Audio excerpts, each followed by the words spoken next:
Hello everyone and welcome to our channel MedStudy. Today in this video we are going to talk in detail about clinical examination of peripheral vascular disease, which is one of the important case in surgical point of view. So let's get started. Now what is peripheral vascular disease? It is pathology of any artery of body except coronary and cerebral circulation.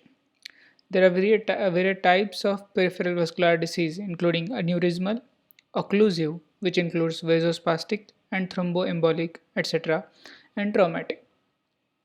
Now, coming to features of acute limb ischemia, these are can be remembered as six P's. First is pain, then paralysis, pulselessness, perishingly cold, pallor, and paresthesia. This is the image depicting the six P's: pain, paralysis, pulselessness, perishingly cold, pallor, and paresthesia. Now coming to general examination.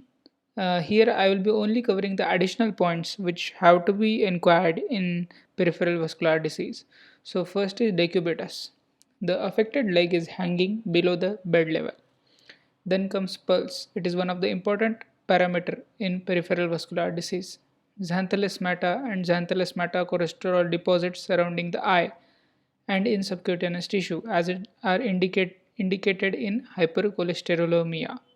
And the last one is BMI. This image denotes xanthelasmata. Now coming to local examination, in that the first point is inspection. We have to inspect the attitude of limb, any deformity that like loss of toe or any other deformity. We have to look for muscle wasting in the limb. We have to look for the condition of veins, any discoloration along the veins or any guttering along the veins as seen in ischemic limb. Then signs of peripheral ischemia. First is condition of skin. Skin is thin, shiny, with loss of subcutaneous fat, loss of hairs over the toes and dorsum. Change in nails. Nails become brittle and transverse ridges are formed. Then gangrene. We have to look for site and extent of gangrene, type of gangrene, whether it is a dry gangrene or wet gangrene, color of gangrenous area, line of demarcation, and condition of limb above the gangrenous area. The image denotes gangrene. This part in black color indicates gangrenous tissue and the normal scale is healthy tissue. Now continuing local examination, second point is palpation. In palpation, we have to palpate for skin temperature as compared to the normal side.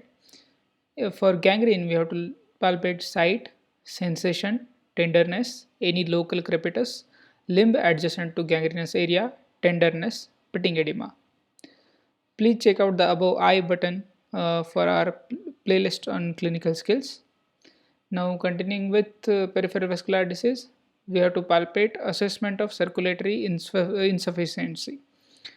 First is test for capillary refill. Press the nail bed or pulp, release, note the rapidity of capillary fill. Venous refilling, Harvey's sign.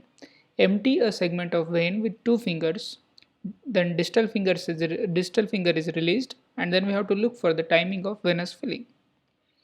Berger's test. Here we have to raise the leg gradually. Keep at 30 degrees to the bed for 2 minutes. Look for pallor. If no pallor, raise to 45 degree, 60 degree or 90 degree and look for pallor. Angle at which pallor appears is Berger's angle for circulatory insufficiency. Cross leg test. Patient sits on a chair with legs crossed. Let one knee rest on other. Now divert the attention of patient and look for oscillatory movement of upper leg. If the oscillatory movement is present, then the popliteal pulse is present. Then we have to palpate for movement of joints adjacent to gangrenous area. This image shows cross leg test being performed. Now examination of nerve lesions in lower limb.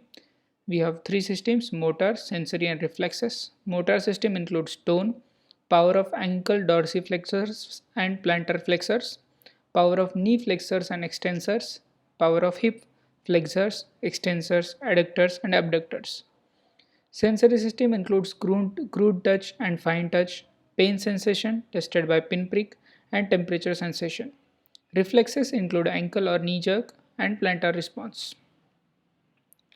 Then coming to examination of regional lymph nodes, and the last point is palpation of peripheral pulses like dorsalis pedis, anterior posterior tibial, uh, popliteal, femoral, radial, ulnar or brachial, axillary, subclavian, carotid, and superficial temporal.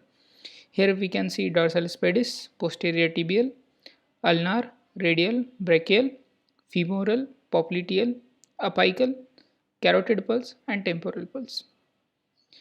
So this concludes with peripheral vascular disease examination. I hope you liked the video. Please do like, share, and subscribe to our channel. And don't forget to press the bell icon so that you will never miss any update. Thank you.